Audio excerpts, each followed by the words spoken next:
సమయానికి వచ్చి ఉన్నాం కనుక this is the precious time. You are all eager to waiting for our beloved guest and Mr. Praveen Pagdala garu. So now I would like to invite please on to the dais. So please big round of applause.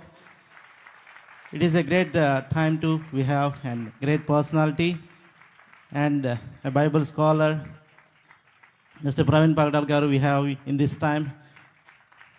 Again a big round of applause. We welcome you. Welcome sir.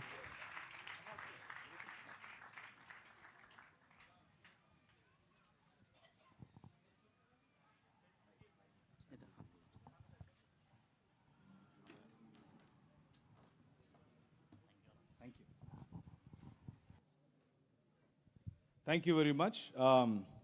మరొకసారి మీతో కలిసి వాక్యాన్ని మీకు పంచుకుంటూ, అలాగే Bible దృక్పథం ఏ విధంగా ఈ భారతదేశాన్ని మలిచింది, ప్రపంచాన్ని ఏ విధంగా నూతన పరుస్తోంది అన్నటువంటి ఒక కొన్ని విషయాలు మీతో పంచుకోవటానికి ఈరోజు ప్రభు నాకు అవకాశం ఇచ్చినందుకు ప్రభువుకు, అలాగే ఈ Bible seminar, national Bible seminar నిర్వాహకులు, మీ బృందం మొత్తానికి కూడా నేను కృతజ్ఞతలు తెలియజేస్తున్నాను.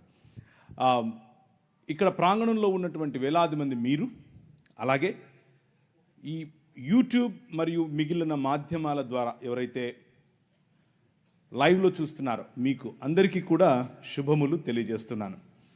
ఇక ఈ సాయంకాలం నేను మాట్లాడాలనుకున్నటువంటి మాటలు కొద్ది నిమిషాలు. ఇప్పుడు దాదాపు అంటే జేమ్స్ గారు నాకు కనీసం ఒక 2-3 గంటలైనా మాట్లాడొచ్చని చెప్పారు. అలా చెప్పుంటే బాగుండేది అనుకుంటున్నాను, చెప్పలేదు. 9 అయింది, 9:05. ఎన్ని గంటల వరకు వెళ్దాం? భోజనం ఎప్పుడవుతుంది అంటారు? 11 అంటే కొట్టండి, రాళ్ళెట్టు కొట్టండి, మనిషిని కొట్టేసేయండి. ఈ గోదావరి జిల్లాలకు వస్తే తలకాయ నొప్పిదే. అన్నమెట్టి చంపుతారు, మాట్లాడమని చంపుతారు. నిన్నైతే రాత్రి 10 ఒక చోటుకి వెళ్ళాను. వాళ్ళు 9:30-10 గంటలకు వచ్చారు అందరూ. నేను 9:30-10 గంటలకు అంటున్నాను, వాళ్ళు వచ్చారప్పుడు బైబిల్ ఎట్టుకుని మెల్లిగా వచ్చారు. 12 గంటల వరకు మీటింగ్. ఇక ఇంతే అయిపోతాను నేను. సో అలా కాదు, కానీ ఓ పని చేద్దాం. మీలో ఎవరైనా సరే ఆవులిస్తూ నాకు కనిపిస్తే ఆపేస్తా. ఇది బాగుంది కదా? మీలో ఎవరైనా ఆవులిస్తూ నాకు కనిపిస్తే ఆపేస్తా. ఎందుకంటే అది ఇండికేషన్ అవటం కదా, ఆలరా బాబు నీ సుత్తి చెప్పావు. రెండో టెస్ట్, ఎవరైనా వాచ్ చూస్తూ కనిపిస్తే నేను ఆపేస్తాను. ఆవులించిన ఆపేస్తాను, ఆ వాచ్ చూసినా ఆపేస్తాను. రెండిట్లో ఏది జరిగినా ఆపేస్తాను. సో అది జరగకుండా ఉండాలంటే మీ పక్కన వాళ్ళని జాగ్రత్త చూడండి. ఫస్ట్ అరే నువ్వు ఆవులించకరా బాబు అని చెప్పండి. ఓకేనా? ఓకే. ఆవులింతలకు అర్థం ఏమిటి అని అంటే, ఇక చాలు మనం ఆపేసుకుందాం అని. ఇక ఈరోజు సాయంకాలం నేను మీ ముందు ఉంచాలనుకున్నటువంటి దేవుని వాక్యములో ఉన్నటువంటి కొన్ని విషయాలను మీతో మాట్లాడటానికి ప్రయత్నం చేస్తాను. భారతదేశాన్ని నిర్మించడానికి అనేక రకాలుగా చాలా సంవత్సరాలుగా, చాలా వేల సంవత్సరాలుగా ప్రజలు వచ్చారు. చాలా వేల సంవత్సరాలుగా భారతదేశాన్ని కొల్లగొట్టుకుపోయేవారే వచ్చారు. భారతదేశ నిర్మాణంలో ఎవరైనా ఉన్నారు అని అంటే ఎవరున్నారు అన్నటువంటి అంశాన్ని మనం ఈరోజు చూస్తాం. అయితే భారతదేశాన్ని కేవలం నిర్మించటం మాత్రమే కాదు, వివిధ సంస్కృతులు, వివిధ భాషలు, వివిధ ప్రాంతాలు, వివిధ రంగులున్నటువంటి చర్మాలు అన్నీ కలిసినటువంటి ఈ దేశాన్ని నిర్మించటానికి ఒక సమాజం ఎవరు ఎప్పుడు ఎలా కష్టపడ్డారు అన్న విషయాన్ని మీ ముందుంచే ప్రయత్నం చేస్తాను. దీనిని ఇండాలజీ అని కూడా పిలిచాం. అంటే భారతదేశాన్ని గురించినటువంటి అధ్యయనం అని. థియాలజీ అని అంటే దేవుని గురించిన అధ్యయనం, అలాగే బయాలజీ అంటే జీవమును గురించిన అధ్యయనం, అలాగే ఇండాలజీ అంటే ఇండియాను గురించిన అధ్యయనం. అంతే, సింపుల్, రైట్? సో ఇండియాను గురించినటువంటి ఈ అధ్యయనంలో ముందు మనకొక పర్స్పెక్టివ్ కావాలి, మనకొక దృక్పథం కావాలి, మనకొక పారాడైమ్ కావాలి. పారాడైమ్ అని అంటే ఆలోచన విధానం. ఈ పారాడైమ్లో ఈరోజు మనకు ఒక షిఫ్ట్ వచ్చే అవకాశం ఉంది. మీ ఆలోచన విధానంలో దేశం పట్ల, సమాజం పట్ల, అన్నిటినీ మించి బైబిల్ మనకిచ్చే అవగాహన పట్ల ఒక పారాడైమ్ షిఫ్ట్ వచ్చే అవకాశం ఉంది. కాబట్టి కొద్దిగా జాగ్రత్తగా వినేందుకు ప్రయత్నం చేయండి. ఇకపోతే ఈ సాయంకాల సమయంలో నేను పంచుకోవాలనుకున్నటువంటి మాటలు మీ ముందు ఉంచుకుంటున్నాను. స్క్రీన్ పైన మీరు చూస్తే యోహాను సువార్త 18వ అధ్యాయం 36వ వచనం కనిపిస్తుంది. యేసుక్రీస్తు పిలాతు ముందు నిలబడుకుని ఆయన మాట్లాడుతున్నాడు. గ్రేకో రోమన్ ఎంపైర్ అనంటే గ్రేకో రోమా సామ్రాజ్యం, ఆ సామ్రాజ్యం ప్రపంచమంతా విస్తరించినటువంటి సామ్రాజ్యం, రవి అస్తమించని బ్రిటిషు సామ్రాజ్యం అని మొన్న చెప్పుకున్నటువంటి వీళ్ళు రాక మునుపే అప్పుడెప్పుడో ప్రపంచంలో సూపర్ పవర్గా నిలిచింది గ్రెకో రోమన్ ఎంపైర్. ఆ గ్రెకో రోమన్ ఎంపైర్లో కైసర్ అగస్టస్ అనే ఆయన అందరినీ కలుపుకుంటూ వచ్చాడు. అందరికీ 10 రకాలైనటువంటి వాగ్దానాలు చేశాడు. అందులో ప్రధానమైన 3 వాగ్దానాలు: మీకు రోమన్ సిటిజన్షిప్ ఉంటే పీస్ ఇస్తున్నాను, మీకు రోమన్ సిటిజన్షిప్ ఉంటే రక్షణను ఇస్తున్నాను, మీకు రోమన్ సిటిజన్షిప్ ఉంటే జస్టిస్ అనగా న్యాయం ఇస్తున్నాను. ఈ 3 మాటలు చెప్పి అనేకులను ఆకర్షించాడు. అనేక రాజ్యాలు రోమాలో కలిశాయి. ఆ రోజులో ఉన్నటువంటి మాట all roads lead to Rome. అన్ని మార్గాలు లాస్ట్కి ఎక్కడికి వెళ్తాయి? రోముకే వెళతాయి. కైసర్ అగస్తస్ ఈ విజయాన్ని సాధించిన తరువాత ఈయన నిజానికి దౌత్యపరంగా ఎక్కువ విజయాలు సాధించాడు. కొట్లాటల కంటే కూడా, లేకపోతే యుద్ధాల కంటే కూడా దౌత్యపరమైన యుద్ధాలు ఎక్కువగా, అంటే ఒత్తిడి తీసుకుని వచ్చి ఇలాంటి ఆఫర్స్ ఇచ్చి అనేకులను తనతో కలుపుకున్నాడు. ఆయన కుమారుడు, ఆయనకు కొడుకులు లేకపోతే ఒక కొడుకును దత్తత తీసుకున్నాడు. ఆయన పేరు కైసర్ తిబేరియస్. ఆ కైసర్ తిబేరియస్ను దత్తత తీసుకున్నప్పుడు ఇవాంజెలియోన్ వేయించాడు. ఇవాంజలిజం అని మనం మాట్లాడతామే, ఆ పదం అక్కడి నుంచే వచ్చింది. ఇవాంజెలియోన్ అంటే అర్థం ఏంటంటే డప్పు తీసుకుని మొత్తం ఊళ్ళన్నీ తిరిగి మనకు రాజు పుట్టాడు, మనకు రాజు పుట్టాడు అని చెప్పటమే ఇవాంజెలియోన్ అంటే. మనకొక రాజు కలిగాడు అని చెప్పటం. మన రాజుకు కొడుకులు లేరు అని బాధపడ్డాం కదా, ఇదిగో మన రాజుకు కొడుకు పుట్టాడు అని చెప్పటం. అప్పటి నుంచి కైసర్ తిబేరియస్ తన కుమారుడు, తన తండ్రి అయినటువంటి కైసర్ అగస్తస్ చనిపోయిన తర్వాత తన విగ్రహాలు ఎక్కడ పడితే అక్కడ విగ్రహాలు పెట్టించి ఒక కొత్త కల్ట్ మొదలైంది. ఒక కొత్త కల్ట్, దాన్నే కైసర్ కల్ట్ అని పిలిచారు. The religion of Caesar, Kaiser మతం. ఈ కైసరు మతంలో Kaiser Augustus is God or deified Caesar, దేవుడిగా మారినటువంటి కైసరు కుమారుడైనటువంటి తిబేరియస్, కైసర్ తిబేరియస్ దేవుని కుమారుడు.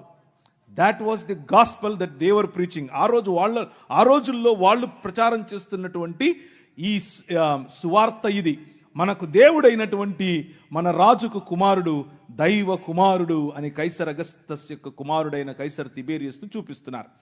ఆ క్రమంలో కైసర్ తిబేరియస్ కాదు, ఐ యామ్ ద కింగ్ అని నిలబడ్డాడు నీ రాజు. ఐ యామ్ ద కింగ్ అని నిలబడినప్పుడు వచ్చిన రాజును పట్టుకొని వచ్చి బట్టలు తీసి కొట్టి ఆయన నెత్తి మీద ముళ్ళ కిరీటం పెట్టి ఇప్పుడు నిలబెట్టారు. నిలబెడుతూ మాట్లాడుతూ ఉంటే పిలాతు మాట్లాడుతూ ఉన్నాడు. పిలాతు is the representative of this Graeco Roman empire. ఈ మహా సామ్రాజ్యానికి ప్రతినిధి పిలాతు నిలబడుకుని మాట్లాడుతున్నాడు. ఇప్పుడు ప్రభు అయిన యేసు క్రీస్తుతో అడిగాడు, ఏమయ్యా యూదుల రాజుకు క్రీస్తువు నీవేనా? ఎస్, నువ్వన్నట్లే ఐ యామ్ ద కింగ్ అని చెప్పాడు. అవునా, నీకో విషయం తెలుసా?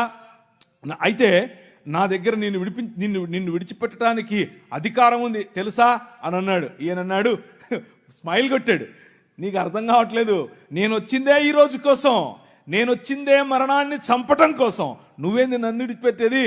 నేను ఇస్తే తప్ప అధికారం నీకు లేదు, పైనుంచి ఇస్తే తప్ప అధికారం నీకు లేదు. నేను పైనుంచి దిగి వచ్చిన వాడను. సమస్త రాజ్యాలను ఒక్క రాజ్యంగా చేయటానికి, సమస్త రాజ్యాలపైన ఏలుబడి చేస్తున్న మరణాన్ని చంపటానికి వచ్చాను. ద కింగ్ ఈజ్ హియర్ అని చెప్పాడు. The king is here. అయితే my kingdom is not of this world. ఈ లోక సంబంధమైన రాజ్యం కాదు. నువ్వు అనుకుంటున్నట్లు కత్తులు కటారులు తీసుకుని, నువ్వు అనుకుంటున్నట్లు మీ నాయన చేసినట్లు దౌత్యపరమైన ఒత్తిడి తీసుకొచ్చి, లేకపోతే ఇంకేదో 11వ అధ్యాయం ఆ దానియేలు గ్రంథంలో ఒక లిస్ట్ ఉంటుంది. ఎవరెవరు ఎలా పరిపాలిస్తారు. కొందరు దోపుడు సొమ్ము పంచటం ద్వారా పరిపాలిస్తారు, కొందరు కోయలిషన్ గవర్నమెంట్ ద్వారా పరిపాలిస్తారు, కొందరు ఇచ్చకపు మాటలతో పరిపాలిస్తారు, కొందరు ఇచ్చిపుచ్చుకోవటం ద్వారా పరిపాలిస్తారు, కొందరు కులం ద్వారా పరిపాలిస్తారు, కొందరు విభజించి పాలిస్తారు, కొందరు అనేకమైనటువంటి విగ్రహారాధన కారణం చేత పరిపాలిస్తారు. అలా పరిపాలించేవారు అనేకులు. భయపెట్టి పరిపాలించేవాడు ఒకడు, శూరత్వంతో పరిపాలించేవాడు ఒకడు. ఇలాంటి పరిపాలనా పద్ధతులు లోకములో చాలా ఉన్నాయి. ఇది లోక మర్యాద.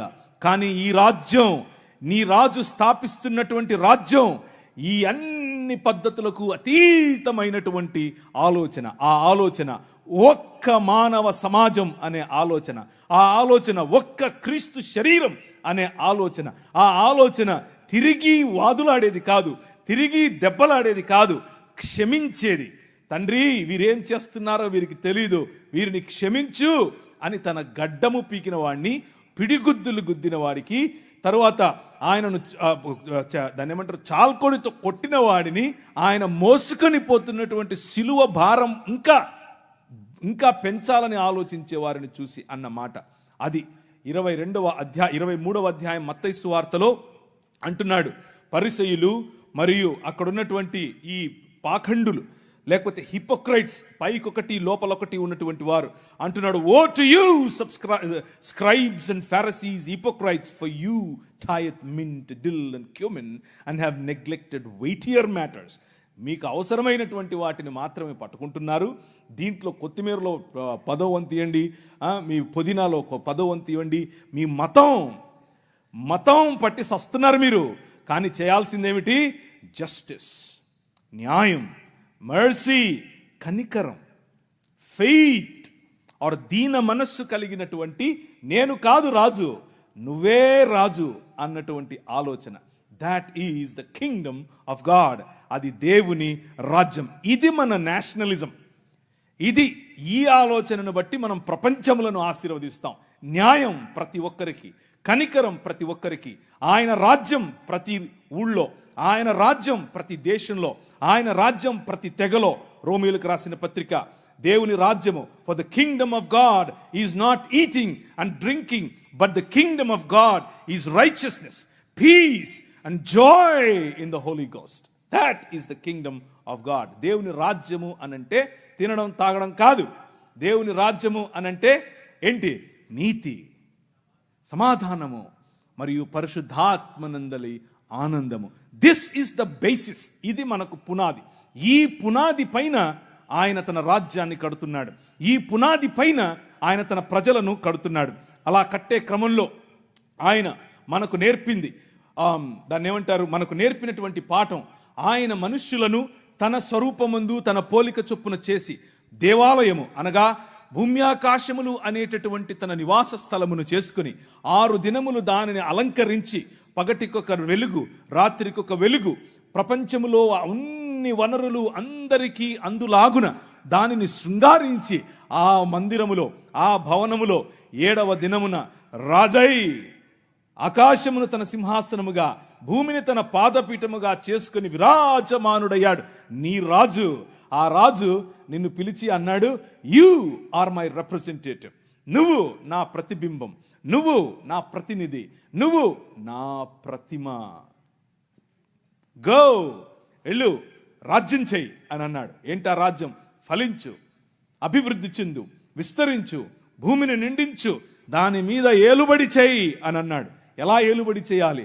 తల్లిదండ్రుల వంటి స్థానం నీకు ఇస్తున్నాను, ప్రతి వాటికి పేర్లు పెట్టే అధికారం నీకు ఇస్తున్నాను అని అంటే, కీర్తనల గ్రంథం 8లో చెప్పినట్లుగా ఆయన తన మహిమను మకుటముగా చేసి మనకు ధరింపజేసి తన చేతి పనులైనటువంటి భూమి ఆకాశముల మీద మనకు అధికారమునిచ్చి ఏలండ్రా అనంటే, ఈ లోక మర్యాదకు పడిపోయాం. ఈ లోక మర్యాద అనగా అంధకార సంబంధమైన దురాత్మ సమూహముల యొక్క అధికారము, అవి చెప్పిన మాటలు విన్న కారణం చేత మన కార్పోరియల్ రిప్రజెంటేటివ్, మన ఫెడరల్ రిప్రజెంటేటివ్ అయినటువంటి ఆదాము, మనుష్య సమాజమునకు గుర్తు అయినటువంటి ఆదాము, ఆ చేసిన నిర్ణయం కారణం చేత అందరము అంధకార సంబంధమైన దురాత్మ సమూహముల యొక్క రాజ్య భాగస్థులము అయ్యాం. దాన్నే ఒరిజినల్ సిన్ అంటారు. దాన్నే మూల పాపము లేకపోతే స్వభావ సిద్ధమైన పాపము అని అంటారు. Choosing the world and rejecting God. దేవుణ్ణి రిజెక్ట్ చేయటం. మనుష్య సమాజము మూకుమ్మడిగా దేవుణ్ణి రిజెక్ట్ చేసిన కారణం చేత ఆయన ఊరుకుండలేదు. ఆయన నా సన్నిధిని మళ్ళీ మీకు ఇస్తాను, నేను మళ్ళీ మిమ్మల్ని నా కుటుంబంగా చేసుకుంటాను, నేను మళ్ళీ మిమ్మల్ని నా కుటుంబంలో భాగంగా చేసుకోవటానికి నేను ఒక ప్రణాళికను వేశాను అని అన్నాడు. భూమి ఆకాశముల మధ్య కలిగినటువంటి ఈ అగాధాన్ని ఆయన తీసివేయాలనుకున్నాడు. అందులో భాగంగా ఆయన 5 రకాలైనటువంటి కవనెంట్స్, 5 రకాలైనటువంటి వాగ్దానాలు చేశాడు. 5 ఒకే వాగ్దానము 5 వేరు సార్లు వేరు సూపర్ పవర్స్ మధ్య చేశాడు. ఆయన ప్రతి దేశమును ఆశీర్వదించాలని, ప్రతి వంశమును ఆశీర్వదించాలని, ప్రతి గడ్డను ఆశీర్వదించాలని, ప్రతి బిడ్డను ఆశీర్వదించాలని పూనుకున్న కారణం చేత ఆయన నిమ్రోదు సమయంలో నోవహును ఎన్నుకున్నాడు. మెసపటోమియా సమయంలో అనగా నిమ్రోదు సమయంలో ఆ రోజుల్లో సూపర్ పవర్ నిమ్రోదు సమయం. ఆ నిమ్రోదు సమయంలో ఉన్న సూపర్ పవర్ మధ్య నోవహును ఎన్నుకున్నాడు. ఆ తర్వాత వచ్చినటువంటి సూపర్ పవర్ మెసపటోమియా సివిలైజేషన్. ఆ మెసపటోమియా నాగరికతలో అబ్రహామును ఎన్నుకున్నాడు. నీ ద్వారా ప్రపంచాన్ని ఆశీర్వదిస్తానని చెప్పాడు. ఆ తర్వాత వచ్చినటువంటి సూపర్ పవర్ ఈజిప్టులోకి ముందే తన బిడ్డలను పంపించి వారి ద్వారా అనేకులను, ప్రపంచములను ఆశీర్వదించాడు. Hour God is interested in civilisations. మన దేవుడు ఈ ప్రజల నాగరికతల పైన ఆయనకు ఇష్టం. ప్రజల నాగరికతలలో ఒకరు విర్రవీగి ఐ యామ్ ద కింగ్ అనంటే పళ్ళు రాలగొట్టడానికి రెడీగా ఉంటాడు, కొమ్ములుంచటానికి రెడీగా ఉంటాడు. ప్రతి సివిలైజేషన్ను తన కన్నుసన్నలలో నడిపినటువంటి రాజు నీ రాజు. ప్రతి సివిలైజేషన్లో తన ఉనికిని చాటుకుంటూ వచ్చిన రాజు నీ రాజు. ఆయన నీతికి రాజు, ఆయన నీకు రాజు, నాకు రాజు, దేశములకు రాజు, సృష్టికి రాజు. He is the true king.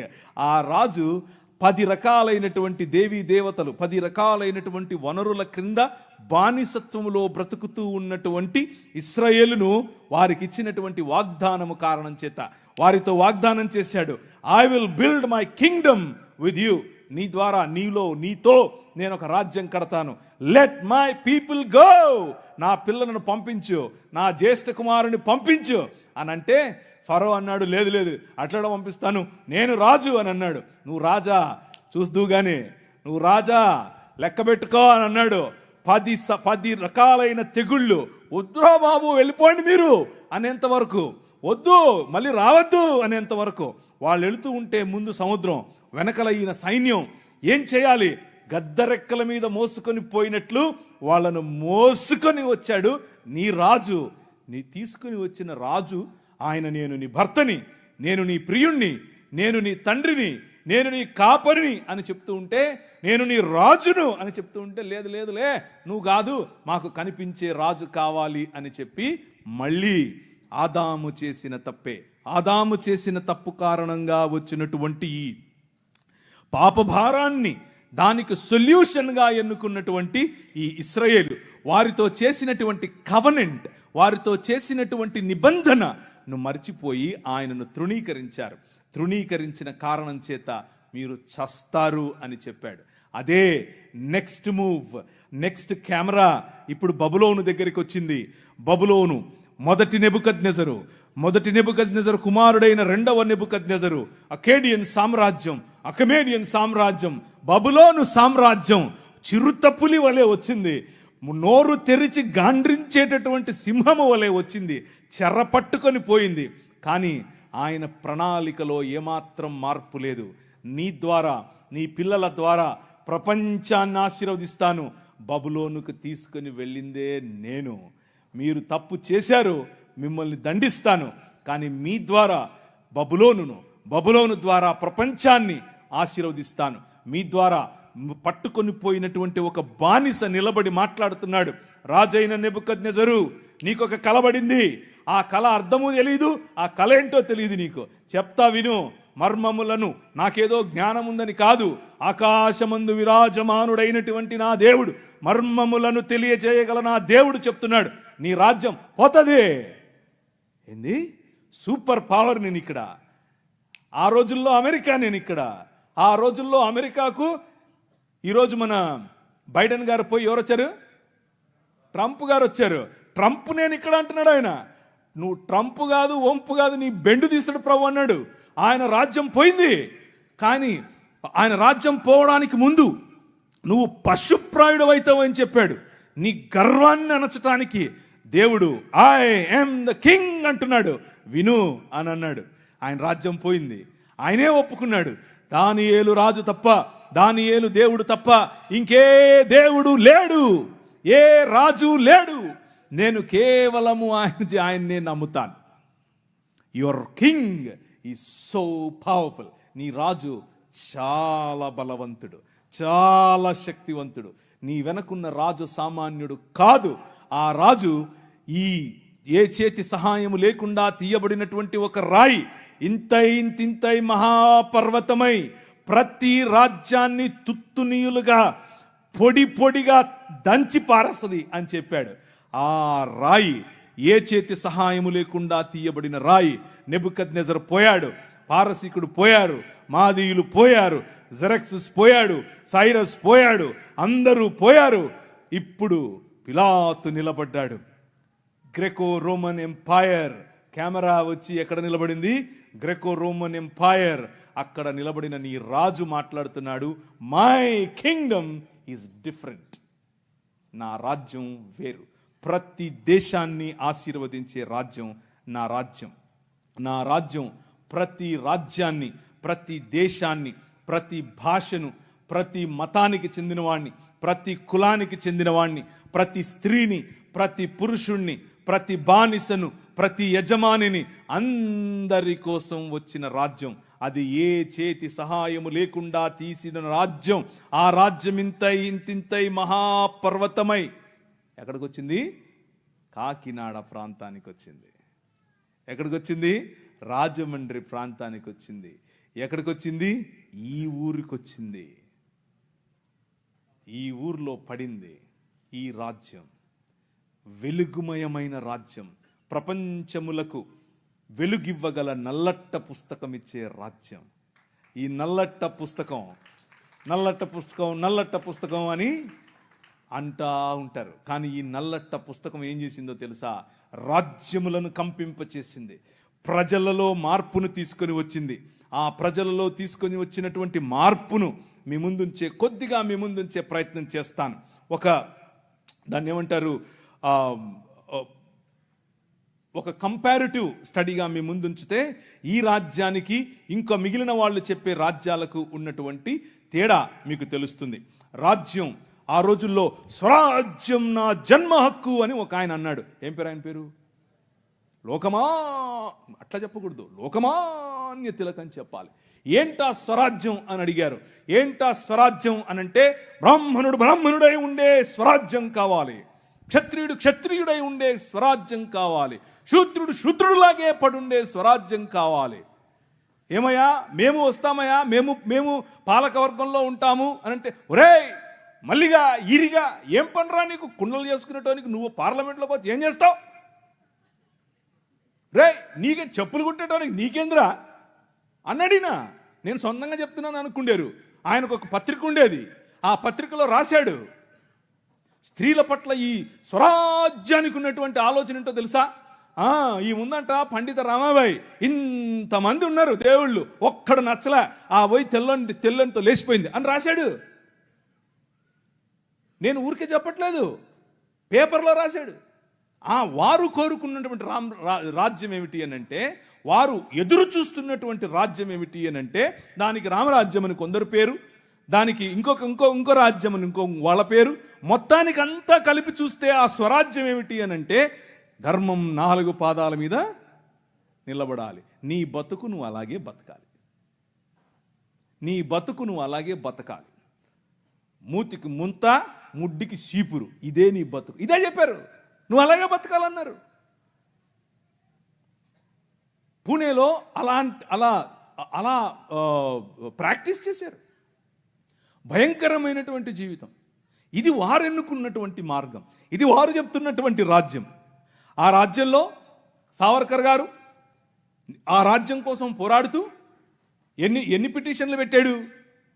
అయ్యో బాబోయ్, నన్ను రక్షించండి, నేను ఉండను, ఇక్కడ ఈ జైల్లో ఉండను, బ్రిటిష్ వారు మీరు నిజంగా మా కోసం వచ్చినటువంటి కాళీమాత లాంటి వారు, మీరు ఈ ముస్లింల నుంచి మమ్మల్ని రక్షించడానికి వచ్చినటువంటి దేవుడు. వాళ్ళని పొగిడాడాయన, పొగిడి పిటిషన్లు పెట్టిదిగా మీ స్క్రీన్ మీద కనిపిస్తోంది. పిటిషన్లు పెట్టి మరి నన్ను బయటకు తీసుకురమ్మని అడిగితే ఆయన్ని బయటకు తీసుకొచ్చారు. 1913లో ఒకటి, నవంబర్ 14 1913లో ఒకటి, ఫిబ్రవరి 2 1948లో ఒకటి, 1950లో ఒకటి చెప్తూ పెడుతూనే ఉన్నాడు. ఆయన ఒకవైపు క్రైస్తవ వీరులు, ఒకవైపు క్రీస్తు కోసం వచ్చినటువంటి వారు ఈ దేశ నిర్మాణం కోసం పోరాడుతూ ఉంటే ఈయన బ్రిటిష్ వారికి తొత్తుగా పనిచేశాడు. బ్రిటిష్ వారికి తొత్తుగా ఒకవైపు ఈ దాన్ని ఏమంటారు, బ్రిటిష్ వారికి వ్యతిరేకంగా జరుగుతూ ఉన్నటువంటి సహాయ నిరాకరణోద్యమము, అలాగే అంటే నాన్ కోఆపరేషన్ మూవ్మెంట్, ఉప్పు సత్యాగ్రహం వగేరాలు జరుగుతూ ఉంటే, అసలు ఆ ఆలోచన ఎలా వచ్చింది ఆయనకు ఇప్పుడు వద్దాం, మనం అక్కడికి వద్దాం. అలాంటివి జరుగుతూ ఉంటే ఈయన అలా కాదు, బ్రిటిష్ ఆర్మీలోకి వెళ్ళి చేరండి, దానికోసం అప్లికేషన్ పెట్టండి, నేను సిఫారసు చేస్తానని ప్రజలను రిక్రూట్ చేసుకుంటున్నాడు ఆ రోజుల్లో. అది వీళ్ళ భావజాలం. కానీ మన భావజాలం ఏమిటి, వీరి భావజాలం ఏమిటి? బంచ్ ఆఫ్ థాట్స్ అనే పుస్తకంలో గోల్వల్కర్ గారు అని అంటే ఎవరంటే మొట్టమొదటి ఆర్ఎస్ఎస్ యొక్క సరసంఘచాలక్ గారు. ఆయన చెప్పినటువంటి మాటలు, ఆయన ఉద్దేశంలో ఏంటి అసలు అంటే, ఒక హిందువు ఏ విధంగా almighty Purusha Sukta where in it is stated that the sun and the moon and his eyes stars and the skies are created from his నాభి. ఇది వాళ్ళకు కావాల్సినటువంటి ఆలోచన విధానం. అంటే ఇది అఖిలాండ కోటి బ్రహ్మాండమైనటువంటి దేశము. నాభి నుంచి ఒకరొచ్చారు, కాళ్ళ నుంచి ఒకరొచ్చారు, చేతుల నుంచి ఒకరొచ్చారు. ఇది చెప్పడమే వాళ్ళకు కావాల్సినటువంటి రాజ్యం. ఆ రాజ్యాన్ని వారు అలాగే కట్టారు. Cost is the highest evolved state ever in the world అని చెప్పాడు. అంటే కులాన్ని నిర్మించటం, కులంలో బ్రతకటం, కుల ప్రాతిపదికన ఉండటం మాత్రమే స్వరాజ్యం అని చెప్పాడు. అలా బ్రతికితేనే మనం భారతీయులం అని చెప్పాడు. కానీ దాదాపు 20% పైన, దాదాపు 50+20 70% పైన ఉన్నటువంటి ప్రజలు బడుగు బలహీన వర్గాలుగానే మిగిలిపోవాలి. బడుగు బలహీన వర్గాలుగానే చదువుకు దూరంగా ఉండాలి. బడుగు బలహీన వర్గాలుగానే అధికారానికి దూరంగా ఉండాలి. బడుగు బలహీన వర్గాలుగానే విద్యకు, వైద్యానికి, గౌరవానికి దూరంగా ఉండాలి. ఇది వారు కలలు కన్నటువంటి రాజ్యం. వారు కలలు కన్నటువంటి రాజ్యం అదైతే, మనం కలలు కన్నటువంటి రాజ్యం ఏమిటి? సమానత్వం. మనం కలలు కన్నటువంటి రాజ్యం ఏమిటి? అందరికీ చదువు. మనం కలలు కన్నటువంటి రాజ్యం ఏమిటి? ఇప్పుడు చెప్తాను కాసేపు ఉంటే. కానీ వీరితో పాటుగా ఇస్లామీ సహోదరులు కూడా ఒక మూవ్మెంట్ తీసుకుని వచ్చారు. మాకు ఒక రాజ్యం కావాలి. వారు కలలు కన్నటువంటి రాజ్యం ఏమిటి? వాళ్ళు కలలుగన్నటువంటి నేషనలిస్టిక్ ఐడియాలజీ ఏమిటి అని అంటే, ఒక ఆయన మొహమ్మద్ ఇక్బాల్ గారు, ఇంకొక ఆయన మొహమ్మద్ అలీ జిన్నా గారు, వీళ్ళిద్దరూ కలిసి వీళ్ళిద్దరి యొక్క భావజాలం ఏమిటి అని అంటే, కేవలము షరియా ప్రకారం బ్రతికేటటువంటి రాజ్యం కావాలి. షరియాలో ఏముంటుంది? షరియా అని అంటే అదేదో తినేది అనుకుండేది. షరియా అంటే చాక్లెటో లేకపోతే పాయసమో కాదు. షరియా అంటే అర్థం ఏంటంటే వారి ధర్మశాస్త్రం. షరియా లా ప్రకారం బ్రతికేందుకు ఒక రాజ్య నిర్మాణం చేయాలి అని వారు కలలు కన్నారు. ఇంతకు ఏంటి షరియాలో? అవును ఉందాంలే, షరియాలో ప్రాబ్లం ఏంటి అని అనుకుంటున్నారా? నో. షరియాలో ఏముంటుంది అని అంటే, నువ్వు వేరే మతాన్ని ప్రాక్టీస్ చేస్తే నువ్వు బ్రతికుండటానికి పన్ను కట్టాలి. దాన్నే జిజియా పన్ను అని అంటారు. నువ్వు బతికుండటానికి పన్ను కట్టాలి. మొదట అస్సలాము అలైకుం అని ఆయన అనడు, నువ్వే అనాలి. అనకపోతే జైలు. నువ్వు రోడ్డు మీద నడుచుకుంటూ వస్తూ ఉంటే అవతల నుంచి మౌలవీ సాబ్ వస్తుంటే నువ్వు కిందికి దిగాలి. ఎక్కడో విన్నట్టుందా? ఇది సనాతనంలో ఉండేదే. ఇది కూడా కొత్తదేం కాదు. వాళ్ళు ఇక్కడ నుంచి కాపీ కొట్టిందే. ప్రతి ఒక్కటి అక్కడి నుంచి తీసుకొచ్చి వీళ్ళు ఒక లా అని పెట్టి దానికి షరియా అని పేరు పెట్టారు. ఇప్పుడు ఒక 5-6 నిమిషాల తర్వాత చెప్తాను ఇంకా ఏమేమి ఉంటాయో అక్కడ. సో ఇస్లాం ప్రకారంగా వారు స్థాపించాలనుకుంటున్నటువంటి రాజ్యాలు. మీరు అనేకులు మిడిల్ ఈస్ట్కి వెళ్ళి పనిచేసే వాళ్ళు బహుశా మీలో ఉన్నారు. బహుశా మీకు తెలిసిన వారు అనేకులు, ఈ ప్రాంతం నుంచి అనేకులు మిడిల్ ఈస్ట్కి వెళ్ళి పనిచేస్తున్నారు. వాళ్ళని అడిగి చూడండి ఇస్లామీ రాజ్యాలు ఎలా ఉంటాయో. వాళ్ళు కలలుగన్నటువంటి రాజ్యం అది. మా రాజ్యంలో ఇలా ఉంటుంది, మా రాజ్యంలో కొందరికే ప్రివిలేజెస్, పురుషులకే ప్రివిలేజెస్, గడ్డమున్నోళ్ళకే ప్రివిలేజెస్. అలాంటి రాజ్యం యొక్క కలలు వాళ్ళు కన్నారు. కానీ ఈ దేశ నిర్మాణం చేసినటువంటి క్రైస్తవ సమాజం, ఈ దేశ నిర్మాణం చేసినటువంటి క్రైస్తవ సమాజం కలలుగన్నటువంటి రాజ్యం స్క్రీన్ మీద మీకు కనిపిస్తా ఉంది. 1807లో abolishment of the slavery act నీ రాజు తీసుకొచ్చాడు. జోగిని అనే వ్యవస్థను కూల్చడానికి నీ రాజు తీసుకొచ్చాడు. 1930లో ముత్తులక్ష్మిరెడ్డిని నిలబెట్టి మెడ్రాస్ లెజిస్లేటివ్ కౌన్సిల్లో ఈ దేవదాసి వ్యవస్థను నాశనం చేయటానికి దాన్ని తీసి పారేయండి అని పిల్లు పెట్టింది. నీ రాజు పంపగా వచ్చిన వ్యక్తులు ఆంధ్ర జోగిని యాక్ట్ మనం తీసుకొచ్చాం. ఇంగ్లీష్ ఎడ్యుకేషన్ ఫర్ ఎవ్రీబడి, ప్రతి ఒక్కరికి 1835 మనం తీసుకొచ్చాం. 1795 రైట్ టు ప్రాపర్టీ, అంతకుముందు ఎవరు భూములు కొనటానికి లేదు. బడుగు బలహీన వర్గాలు భూములను స్వాధీనం చేసుకునేవాళ్ళు. నీకేంద్ర రే మల్లిగా అనేవాళ్ళు, నువ్వెవర రే ఈరిగా అనేవాళ్ళు, నువ్వెవర రే బయటుండు, నువ్వు మా ఇంటికి రావద్దు, నీ నీడ పడద్దు అన్నారు. కానీ నీ రాజు నీకు అధికారం ఇచ్చాడు. భూమి కొనుక్కునే అధికారం, భూమిలో పండించుకునే అధికారం, పండించిన దాన్ని తినే అధికారం నీది. అంతకు ముందేమయ్యేది, భూమి తీసుకుని కష్టపడి మంచిగా పనిచేసి ఇంత పండు వండిన తర్వాత వస్తాడు అయ్యగారు, ఏట్రా ఇది ఏటి బాబండింది, అమ్మగారి కాలంటే ఇచ్చిరాపో అంటే నోరు మూసుకొని ఇవ్వాలి అంతే. అదే చట్టం. కానీ ఈరోజు అది కాదు.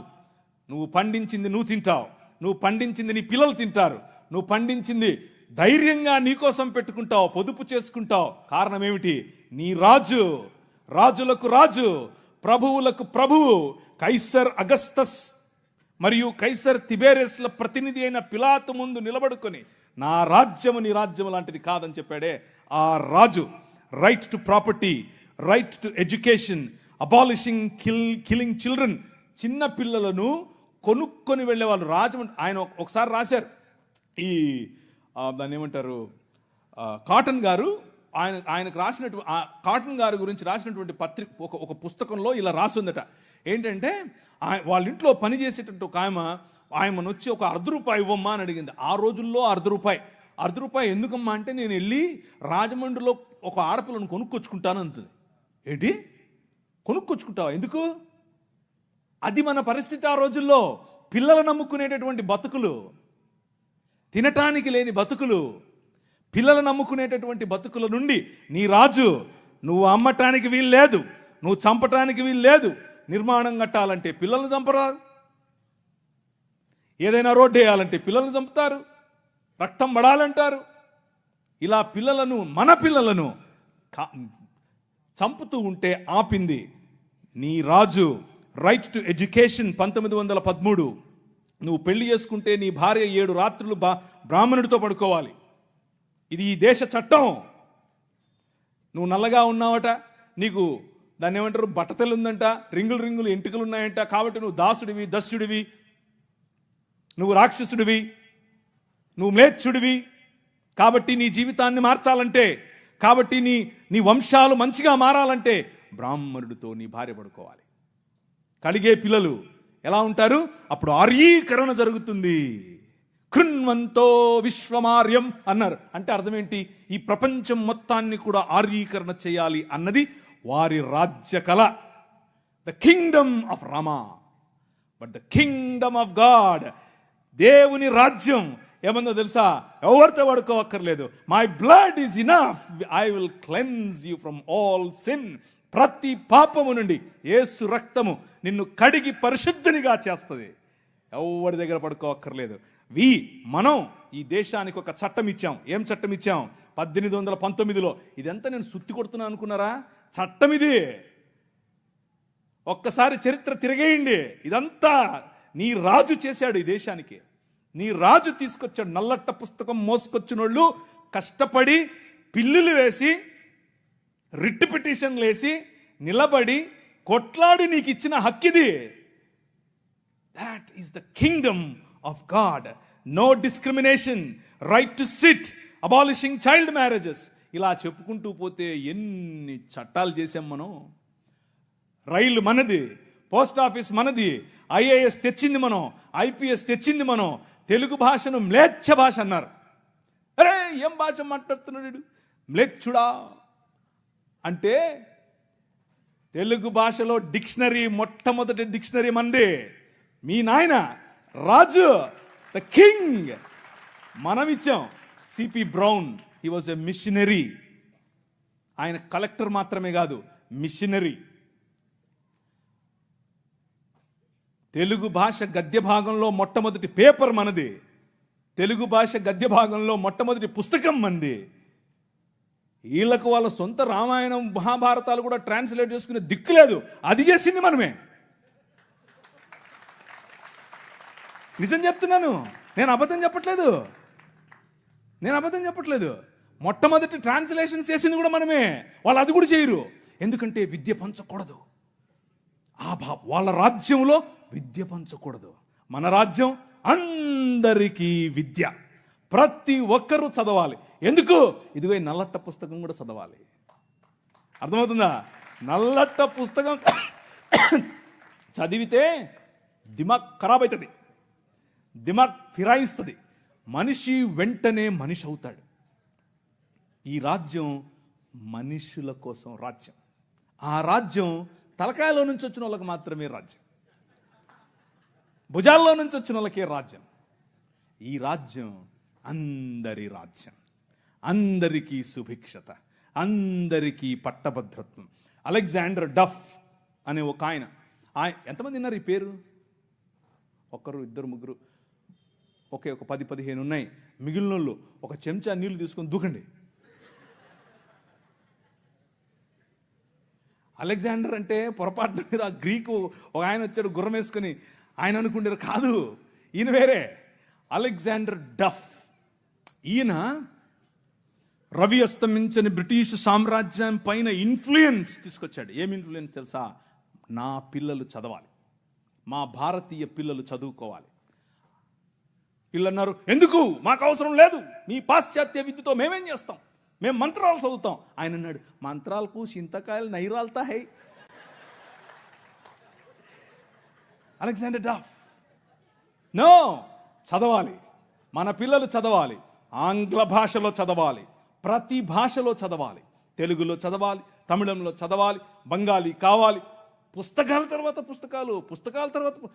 ఈ అలెగ్జాండర్ డఫ్ యొక్క ఇన్ఫ్లుయెన్స్ కారణం చేత ఈశ్వరచంద్ర విద్యాసాగర్, అలాగే రాజా రామ్మోహన్ రాయ్ ఇలాంటి వాళ్ళు నిలబడి, ఎస్, మా పిల్లలు చదవాలి, మా పిల్లలు కూడా చదవాలి, మంత్రాలకు మేమేం చేసుకోవాలి, అవసరం లేదు, ఎల్లమ్మకో పుల్లమ్మకో పోయి మీరు చదువుకోండి అని యూనివర్సిటీస్ ఒకే సంవత్సరంలో, అటువైపు మెడ్రాస్ యూనివర్సిటీ, ఇటువైపు బాంబే యూనివర్సిటీ, ఇటువైపు శ్రీరాంపూర్ యూనివర్సిటీగా ఈరోజు ఏదైతే ఉందో బైబిల్ కాలేజ్ అనుకుంటున్నారో, అది ఆ రోజు కల్కటా యూనివర్సిటీ. 3 యూనివర్సిటీలు స్థాపించటానికి వెనకుండి పనిచేసింది ఈ అలెగ్జాండర్ డఫ్. ఈయన ప్రభావం, ఈయన ఇన్ఫ్లుయెన్స్ కారణం చేత మెకాలే అనే ఒక వ్యక్తిని ఈ దేశానికి పంపించారు. పోయి చూసి రాపో బాబు, అసలు చదువు అవసరమా లేదా. ఆయన ఇచ్చినటువంటి నివేదిక, ఎస్, అందరూ చదవాలి. ఇంతమంది కూర్చొని ఉన్నారు, బైబిల్ సంకలో పెట్టుకుని ఓ వెళ్ళిపోతున్నారు, బాగుంది. కానీ ఏడి ఒక్క అలెగ్జాండర్ డఫ్? మీ ఊరి ఎమ్మెల్యేని ఇన్ఫ్లుయెన్స్ చేసే దమ్ముందా నీ దగ్గర? మీ ఊరి ఎంపీ దగ్గర నిలబడుకొని మాకు ఇది కావాలి అని అడిగే దమ్ముందా నీ దగ్గర? అలెగ్జాండర్ డఫ్ నీ కోసం కొన్ని 100 సంవత్సరాల క్రితం నీ పిల్లల కోసం ఆలోచించాడు. ఎలా కట్టాం మీ దేశాన్ని తెలుసా? దూరదృష్టి, దూరంచే యుద్ధవాసనను పసిగట్టడం. యోబు గ్రంథంలో రాసినట్టు, గుర్రమును చూచితివా, అది వాడి రౌతును తిరస్కరిస్తుంది, తలతలలాడు ఈటెలను మెలమెలలాడు ఆ బల్లెములను చూసినప్పుడు రా రా అని ఉద్దండ కోపముతో మిడతల వలె గంతులేసి ముందుకెళ్తుంది. యుద్ధం అంటే దానికి అంత ఇష్టం.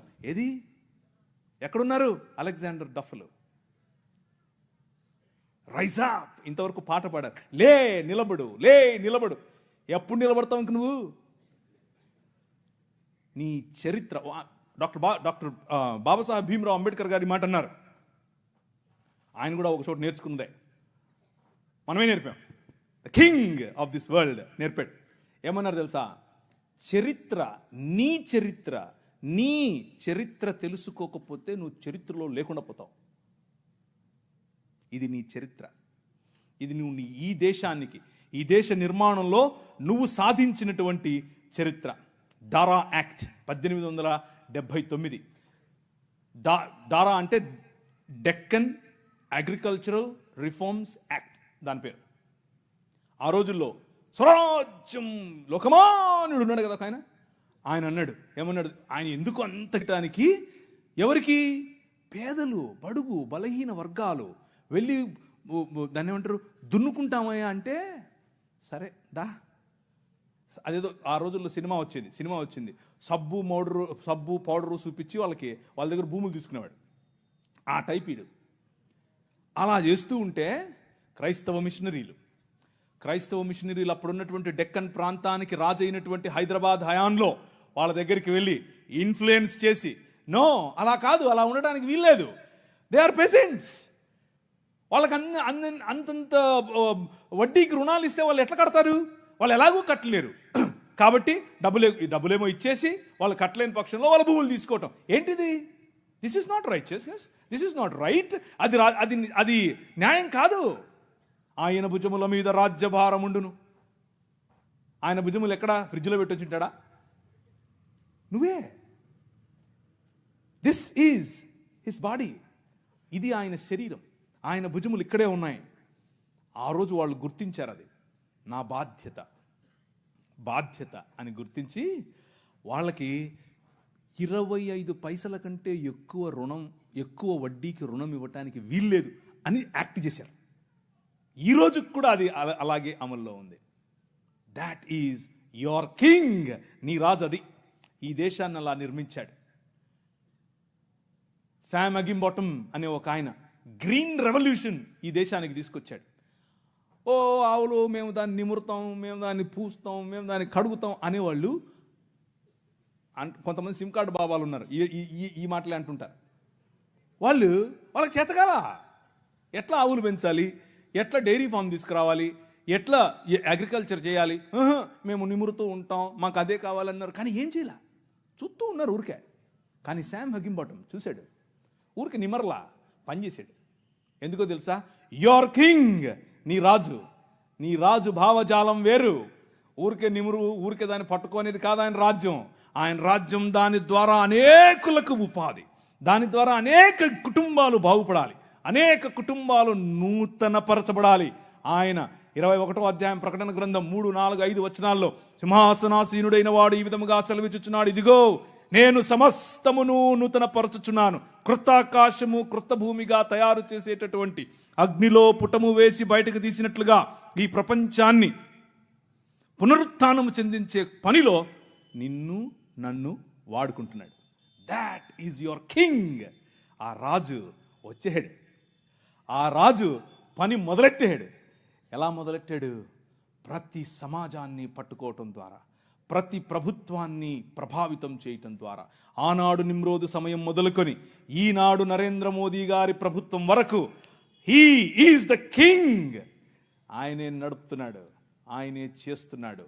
మన జీవితాలను మరింత ప్రభావవంతమైనదిగా చేయటానికి ఈరోజు భారతదేశం అన్ని దేశాల కంటే రిలీజియస్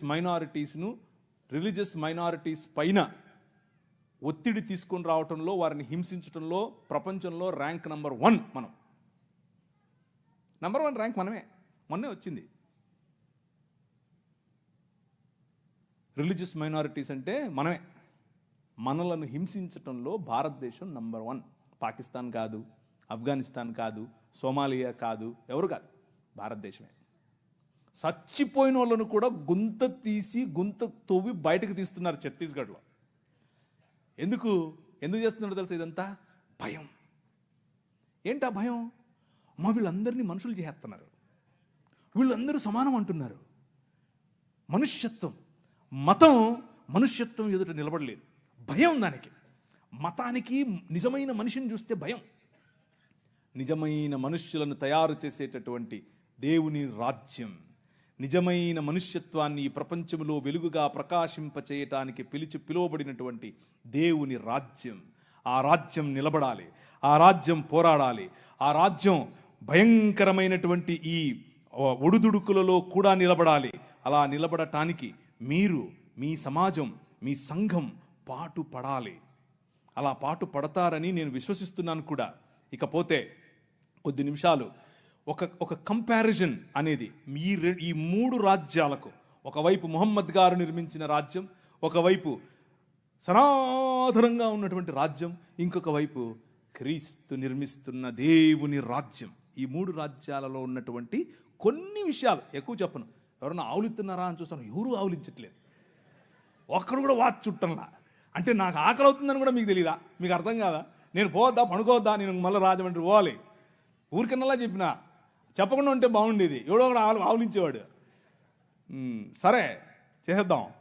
సో దేవుని రాజ్యం, ఆ రాజ్యంలో ఆయన పిల్లలముగా, ఆయన మేపు గొర్రెలముగా ఉన్న మనం, ఆ రాజ్యంలో ఉన్నటువంటి ప్రధానమైనటువంటి లక్షణాలు, మిగిలిన రాజ్యాలకు ఈ రాజ్యానికి ఉన్నటువంటి తేడా మీ స్క్రీన్ పైన చూస్తున్నట్లుగా, ఆ రాజ్యం ఏ చేతి సహాయం లేకుండా తీయబడినటువంటి రాయి ఇంతింతై మహాపర్వతమై ప్రపంచములో ఉన్న శక్తులను, అంధకార సంబంధమైన దురాత్మ సమూహముల నుండి మనం విడిపించటానికి కొలస్సీలకు రాసిన పత్రిక 1వ అధ్యాయం 18 నుంచి చదువుతూ వెళితే వచ్చే సారాంశం ఇదే. ఆ ప్రభువు భయంకరమైనటువంటి వైలెన్స్కు ప్రతీకగా ఉన్నటువంటి సిలువను హీ ఫ్లిప్డ్ ఇట్. దాని మీద కాలు వేసుకుని కూర్చుని మరణం. అందరూ అనుకున్నారు 3 మేకలు పీక్కోలేడు. 3 మేకలు పీక్కుండేది కాదు, మనుష్య సమాజానికి పట్టినటువంటి పాపం అనే మేకును, ఆ మేకుకున్న ముళ్ళు, మరణం అనే ముళ్ళును విరిచి పారేయటానికి ఆయన సిలువనెక్కాడు. సిలువనెక్కి ప్రపంచాన్ని మార్చటానికి, ప్రపంచములో దేవుని రాజ్య సువార్త ప్రకటించటానికి, ప్రపంచములో the presence of his countenance, దేవుని సన్నిధి మన మధ్యకు తీసుకుని రావటానికి, ఇమ్మానుయేల్ అనేటటువంటి ఎక్స్పీరియన్స్ మనకి ఇవ్వటానికి, ఆయనే స్వయంగా పగటిలో మేఘస్తంభముగా, రాత్రిలో అగ్నిస్తంభముగా, నీళ్ళిచ్చు బండగా ఎలా అయితే ప్రపంచములో ప్రతి సమయములోనూ తన ప్రమేయాన్ని మనుష్యుల మధ్యలో చూపిస్తూ వచ్చాడో, పురాతన కాలము మొదలుకొని శాశ్వత కాలము, ఇప్పుడు భారతదేశంలో, ఇప్పుడు మిగిలిన దేశాల్లో, ఇప్పుడు అమెరికాస్, ఇప్పుడు ద హోల్ వరల్డ్ లో తన ప్రమేయాన్ని చూపిస్తున్నాడు. ఆయన ప్రెజెన్స్, ఆయన ఆలోచనలు చూపిస్తూ ఉన్నటువంటి ఈ దేవుడు మనకివ్వబడినటువంటి పిలుపు ఏమిటి అనంటే ద కాల్ ఆఫ్ అస్. మనకివ్వబడినటువంటి పిలుపు ఏమిటి అనంటే యాక్ట్. మనం న్యాయమును జరిగించాలి, కనికరమును ప్రేమించాలి, అలాగే దీన మనస్సు కలిగి జీవించాలి. ఇదే మనకు పిలుపు. నువ్వు బలులు ఇస్తావా, నువ్వు నీ కొడుకునిస్తావా, నువ్వు నూనె నువ్వు గొర్రెలిస్తావా అని మతం చెప్తూ ఉంటే, మనుష్యుడా అది కాదు నేను అడిగింది. 3 ఏమడిగాను? న్యాయమును జరిగించుటయు, కనికరమును ప్రేమించు. మీకా గ్రంథం నుంచి చెప్తున్నాను. కనికరమును ప్రేమించుటయు, దీన మనస్సు కలిగి నీ దేవుడైన యెహోవా ఎదుట జీవించుటయు. ఇంతే కదా నేను అడుగుతోంది. That is my Kingdom. నా రాజ్యం అదే. ఆ రాజ్యం నీవు స్థాపించాలి. ఆ రాజ్య స్థాపనలో నువ్వు నేను కలిసి పనిచేయాలి. ఈ రాజ్యంలో చిన్నపిల్లలు, ఆడపిల్లల పట్ల మన వైఖరి ఏమిటి అనంటే, ప్రభు అన్నాడు, నీ కనుదృష్టి తప్పుగా ఒక స్త్రీ మీద పడితే కూడా నువ్వు పాపం చేసినట్లే అని అన్నాడు. కానీ ఈ రాజ్యం, ముహమ్మద్ గారు నిర్మించినటువంటి రాజ్యం, ఆ రాజ్యంలో స్క్రీన్ మీద మీకు కనిపిస్తున్నట్లుగా 9 ఏళ్ల బాలికతో 6 ఏళ్ల వయసులో ఆమెను పెళ్లి చేసుకుని 9 ఏళ్ల వయసులో ఆమెతో శయనించినటువంటి రాజ్యం. అలాంటి రాజ్య నిర్మాణం ముహమ్మద్ గారు చేశారు. అది ఎక్కడుంది? సహీహ్ బుఖారీ వాల్యూమ్ నెంబర్ 7 హదీస్ సంఖ్య 51-58. 4 పెళ్లి చేసుకో నువ్వు చాలే అని అల్లా చెప్పాడంట ఆయనకి. అది కాదని ఒకేసారి ఆయన 9 మందిని చేసుకున్నాడు పెళ్ళి. ఇది ఎక్కడుంది? సహీ అల్ బుఖారీ పేజీ నంబర్ 195, హదీస్ సంఖ్య 268, 284. ఇవన్నీ నేను దాన్ని ఏమంటారు, నాకేం ప్రాబ్లం లేదు, లైవ్ వెళ్ళినా ప్రాబ్లం లేదు, ఎక్కడికి వెళ్ళినా ప్రాబ్లం లేదు, నేను పబ్లిక్గా చెప్పాను అందరి ముందు. కానీ మీకు కొంచెం జుగుప్సాకరంగా ఉండొచ్చు మొదటిసారి ఒకవేళ వింటూ ఉంటే.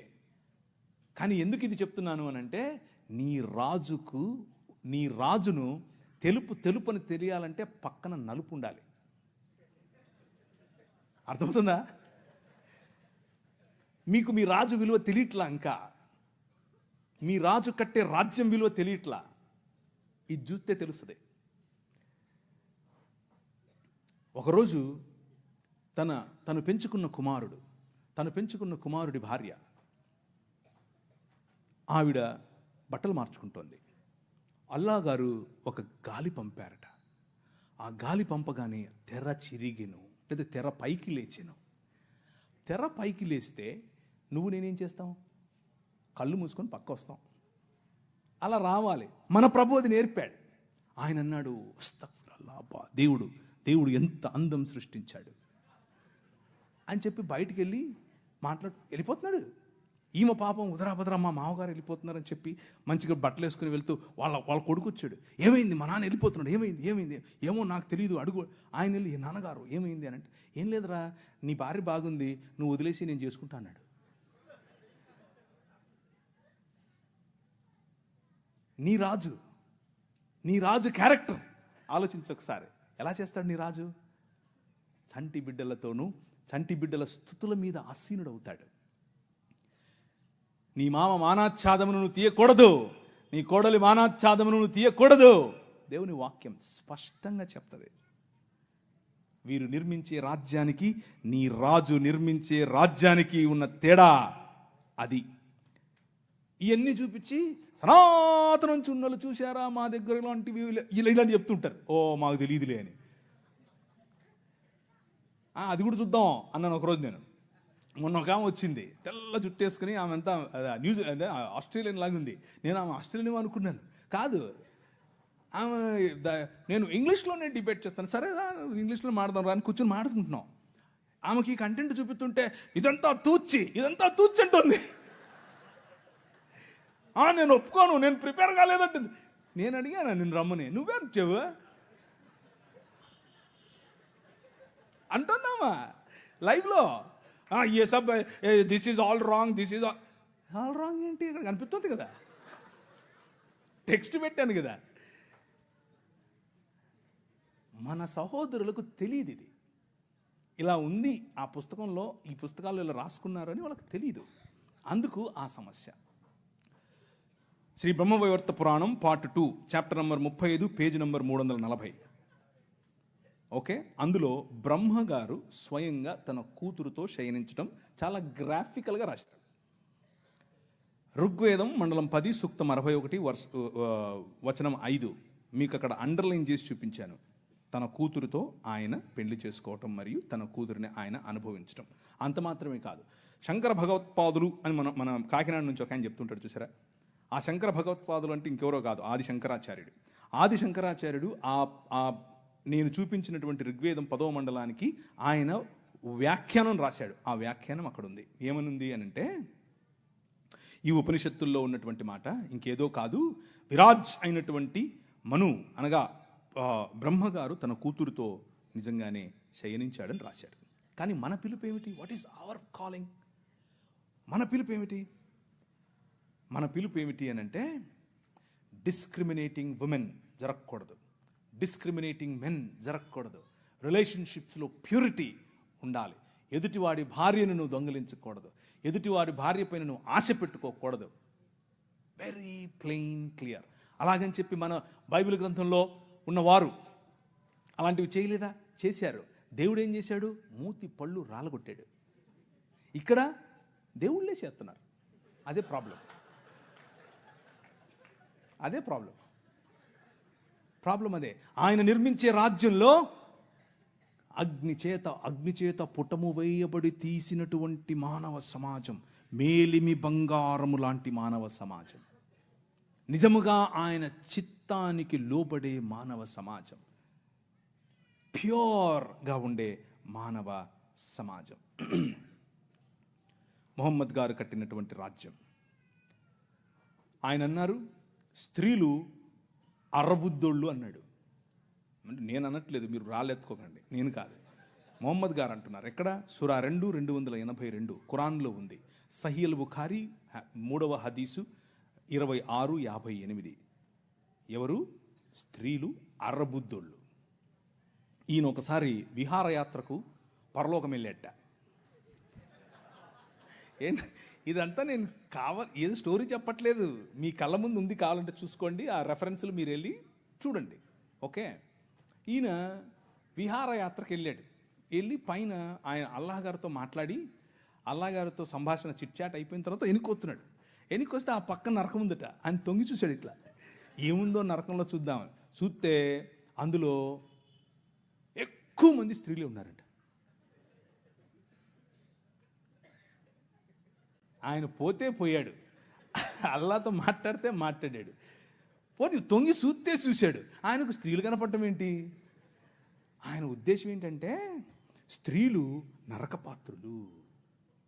ఎందుకు స్త్రీలు నరకానికి వెళ్తారు అని అంటే ఆయన దానికి ఒక ఉదాహరణ కూడా చెప్పాడు సహీల్ బుఖారీలో, అలాగే సహీ ముస్లిం. ఏమనంటే పురుషులను వాళ్ళు పాపంలో పడేలా చేస్తారు కాబట్టి వాళ్ళందరూ నరకానికే పోతారని చెప్పాడు. ఇది వారు నిర్మించే రాజ్యం, మన రాజ్యం. నీ ప్రభు, నీ రాజు, నీ రాజు కట్టే రాజ్యం ఏమిటి? ఆయన దగ్గరికి ఒక ఆమె పడుపు వృత్తి, ఒళ్ళమ్ముకునే ఆమె వచ్చి జటామాంసి అత్తరుబుడ్డి తీసుకుని వచ్చి పగులు కొట్టి తన కాళ్ళ మీద పోసి తన తల వెంట్రుకలతో తుడుస్తూ ఉంటే అమ్మా అని పిలిచాడు. అర్థమవుతుందా? పాపంలో పట్టబడిన స్త్రీని ఈడ్చుకుని వచ్చి కొట్టండి అంటే, ఒరేయ్ మీలో తప్పు చేయనుడు ఫస్ట్ ఏంటి రా అన్నాడు. ఎక్కడికక్కడ వెళ్ళిపోయారు అందరూ. అమ్మా నిన్ను నేను ఏం చేయను, వెళ్ళిపో అన్నాడు. ఈ రాజు పైకి వెళ్ళి తొంగి చూసేది కాదు, అక్కడి నుంచి వచ్చాడు. ఆయనకు తొంగి చూడాల్సిన పని లేదు, అక్కడి నుంచే వచ్చాడు. అక్కడి నుంచి వచ్చి ఎక్కడికి వెళ్ళాడు తెలుసా? ఒక్క స్త్రీ బావి దగ్గరికి వస్తుంది, నీళ్లు పట్టుకుంటుంది. ఈ రాజు, జగములనేలే రాజు, తన చేతి పనులుగా ఉన్నటువంటి భూమి ఆకాశములు, ఆకాశము తన సింహాసనం, భూమి తన పాదపీఠం. కానీ ఈ రాజు బిందెలెట్టుకుని నీళ్ళెట్టుకునే దగ్గరికి వెళ్తాడు. అక్కడ కూర్చొని వెయిట్ చేస్తాడు. ఆమె వస్తే అమ్మా నీళ్ళు ఇస్తావా అంటాడు. Look at the difference between these two kingdoms. ఈ రెండు రాజ్యాలకు ఉన్న తేడా. ఆ వైఖరి స్త్రీల పట్ల, ఈ వైఖరి స్త్రీల పట్ల.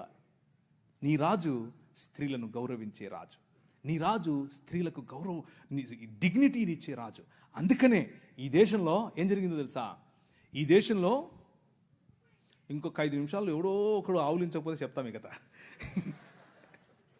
ఈ దేశంలో స్త్రీలు జాకెట్లు వేసుకోకూడదు, అది చట్టం. మొన్న రీసెంట్గా సినిమా కూడా వచ్చింది ఒకటి, అదేదో జరగలేదు అనుకుండేరు, అది జరిగింది. అది ఈ దేశంలో ఉన్న చట్టం.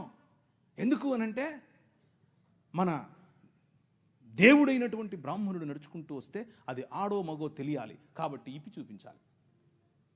ఏం లాజిక్ ఇది?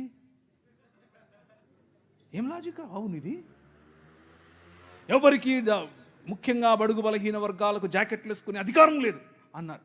ఎందుకు లేదు? వేసుకోకూడదు నువ్వు అన్నారు. వేసుకుంటే స్తనాలు కోశారు. మీ స్తనాల బరువు చూసి దానికి పన్ను విధించారు. బాగా బలిశావులే కట్టు అన్నారు. కానీ ఒక పేరు చెప్తాను, విన్నోళ్ళు చేయొద్దండి. Charles Mead. నేను వెళ్ళిపోతున్నా.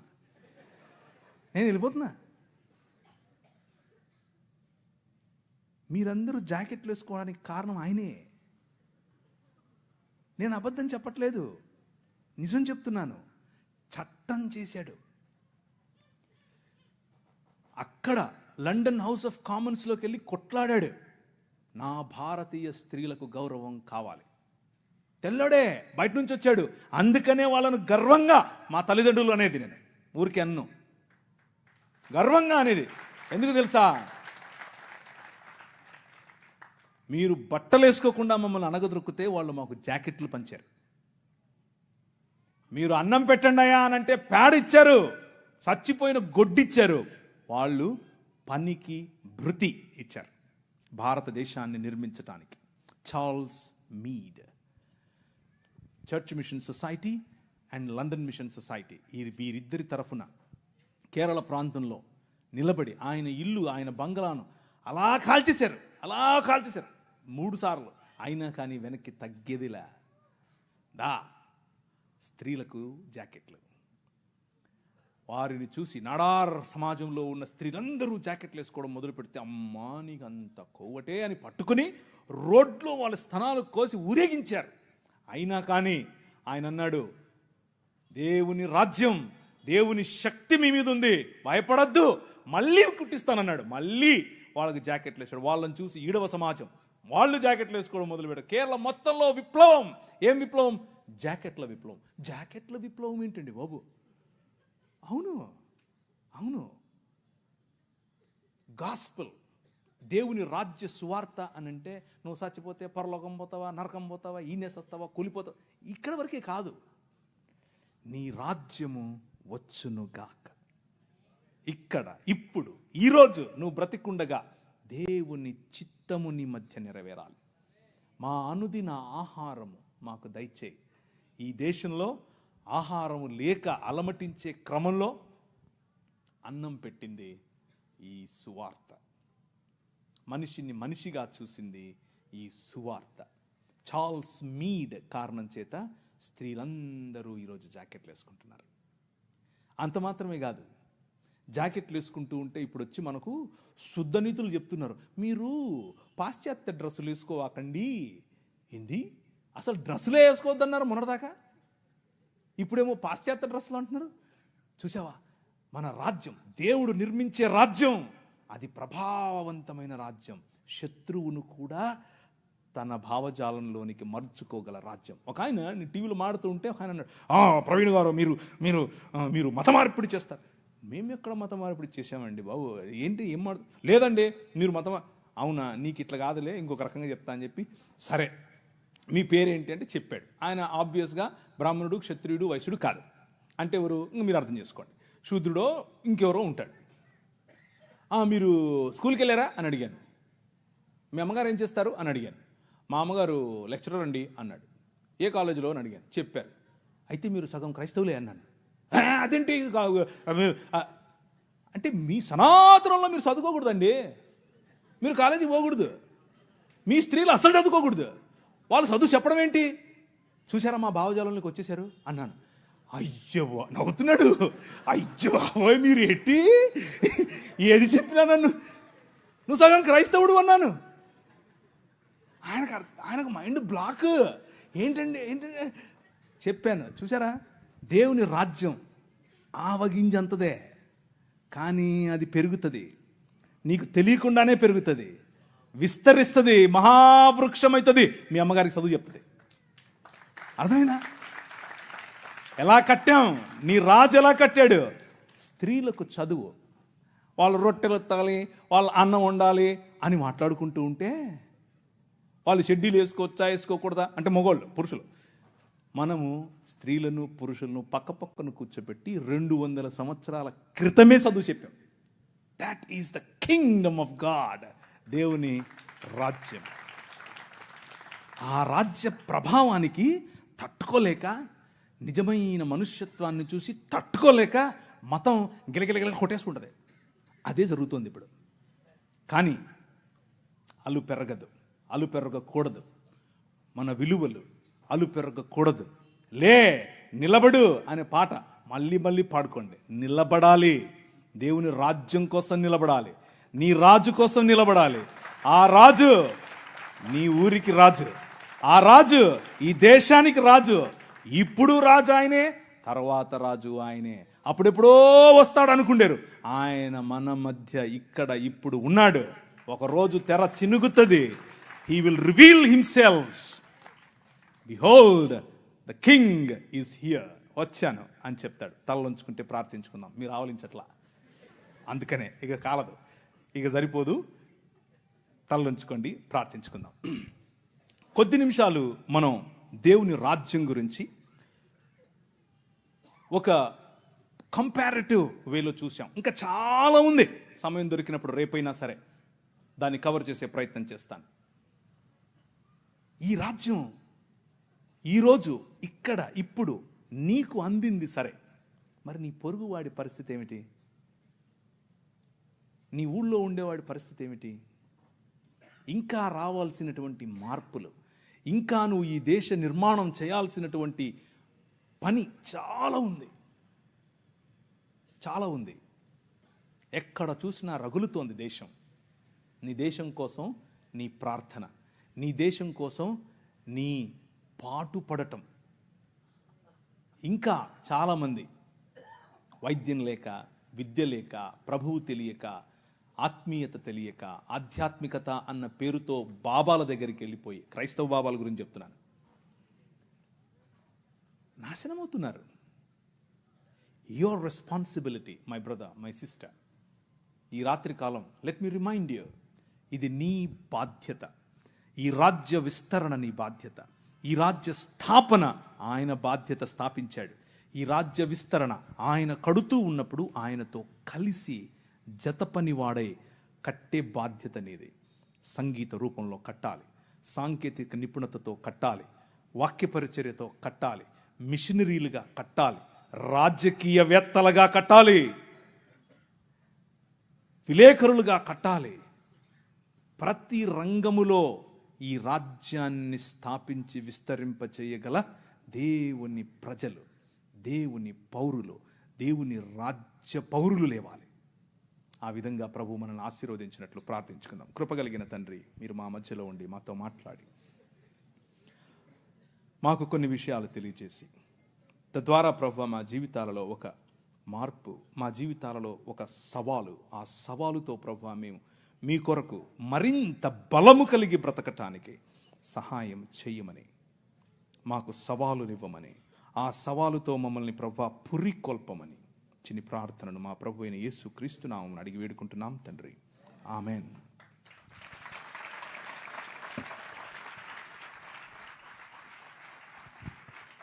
అన్న, ఇది మన క్రైస్తవ ఘన చరిత్ర. మన దేశంలో మన పితరులు మన కొరకు ఉద్ధరించిన చరిత్ర. అందుకే మేమందరం కలిసి కూర్చొని ఈ సెమినార్కి అన్నతో ఏం చెప్పించాలనుకున్నప్పుడు ఎండాలజీ సబ్జెక్ట్ తెలియాలి. మన పెద్దలు ఏం చేస్తారో మనకు తెలిస్తే ఈ జనరేషన్లో మనం ఏం చేయాలో మనకు అర్థమవుతుంది. అందుకే మన చదువులు మన ప్రభు కొరకే, మన జ్ఞానము మన ప్రభు కొరకే, మన అధికారాలు మన ప్రభు కొరకే.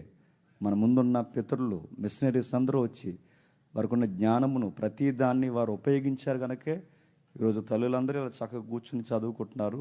మనమందరం ఇలా డిగ్నిటీగా కూర్చుని మనం వాక్యాన్ని వినగలుగుతున్నాం. వారు అప్పుడేసిన పునాదులకి ఈ రోజుకి మనం ఊపిరి పీలుస్తున్నామంటే ఈ సబ్జెక్టులో మనకి ఇస్తున్న చిట్ట చివరి సమాధానం ప్రశ్న అదే. వాళ్ళు వేసిన పునాదుల మీద ఈరోజు మనం నిలబడితే నెక్స్ట్ జనరేషన్కి మనం ఏం పునాదులు వేస్తున్నాం? ఇదే పెద్ద ప్రశ్న మన ముందు ఉన్నది. అందుకే మన చదువులు ఆయన కొరకు చదువుదాం, మన అధికారాలు ఆయన కొరకు ఉపయోగిద్దాం.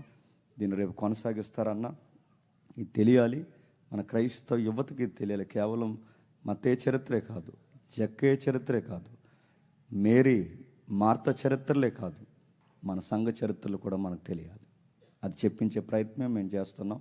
దాన్ని ఎండాలజీ అంటారు. దాన్ని మన క్రైస్తవ పెద్దలు ఎంతగా పాటుపడ్డారో, ఎంత అసూలు బాసారో రేపు చూద్దాం. ప్రార్థన చేసుకుందాం. ప్రార్థన అందరు లేచి నిలబడదామా? ప్రార్థన. ప్రేమగల తండ్రి, కృపగల దేవ, అన్నకి చక్కటి జ్ఞానం ఇచ్చి ఎంతో పాండిత్యం తండ్రి తన ద్వారా వెలువరిస్తూ చరిత్ర ఎలా నడిచిందో మా సనాతన ధర్మాలను చెప్పుకుంటా తండ్రి ధర్మాలు మమ్మల్ని ఎంత వెలివేశాయో, మా జీవితాలు తండ్రి గుప్పడి మెతుకులు లేక, కనీసం నీడలేక, కట్టుకోవడానికి బట్టలేని సమయంలో సువార్త మా జీవితంలో వెలుగులు ఊపిరి ఎలా నింపిందో, మా పెద్దలు తండ్రి ఈ నల్లటి పుస్తకాన్ని పట్టుకుని వచ్చి మా దేశానికి, మా రాష్ట్రాలకి, మా జిల్లాలకి సంస్కృతి సంస్కరణ ఎలా నేర్పించారో తండ్రి. చరిత్ర మూలాల నుంచి ఆయన మాట్లాడుతున్నప్పుడు మా రోమాలు లేస్తున్నాయి దేవా. తండ్రి ఎక్కడో మా దేశ పౌరులు కానీ వారు తండ్రి తెల్లవారు, ముఖ్యంగా తండ్రి మిషనరీస్, తోటి తెల్లవారైన తండ్రి బ్రిటిషర్స్కి ఎదురు నిలబడి తండ్రి, ఏ సంబంధం లేని నల్లవారైన మా కొరకు తండ్రి వారు ఎందుకు అంత అసూయ బాసారంటే కారణం వారిని ప్రేరేపించిన పుస్తకం బైబిల్ దేవా. అదే పుస్తకం పట్టుకున్న 6 రోజుల నుంచి, సంవత్సరాల నుంచి తండ్రి ఇక్కడ మేము తిరుగుతున్నాం, మా సంఘాల చుట్టూ తిరుగుతున్నాం దేవా. కానీ మా చుట్టూ ఉన్న వారిని మేము ఏమీ ఉద్ధరించలేకపోతున్నాం. అది తెలియాలనే, అది నేర్చుకోవాలనే, ఈ యొక్క సమాధానం నేరుగా మా గుండెల్లో తండ్రి మీరు చొప్పించాలని అన్నను పిలుచుకున్నాం. అనుకున్నట్టుగానే మీరు వాడుకున్నారు తండ్రి. రేపటి దినాన్ని ఇంకనూ తండ్రి వాడండి, బలపరచండి, సంఘంతో మీరు మాట్లాడండి. మిగిలిన సమయాన్ని తండ్రి ఆహార పరిస్థితుల్ని, చక్కటి నిద్రని అన్నిటినీ తండ్రి మీ బిడ్డలకు అనుగ్రహిస్తారని కోరుతూ సమస్త మహిమ ఘనత మీకే ఆరోపిస్తూ క్రీస్తు నామమున ప్రార్థన సమర్పిస్తున్నాం తండ్రి. ఆమేన్. ఆమేన్. మన తండ్రి అయిన దేవుని ప్రేమయు, కుమారుడైన యేసుక్రీస్తు వారి యొక్క కృపయు, పరిశుద్ధాత్మ దేవుని యొక్క అన్యోన్య సహవాసం ఇప్పుడు ఎల్లప్పుడు మనందరికీ తోడై నడిపించును గాక. ఎవరైతే బాప్టిజాలు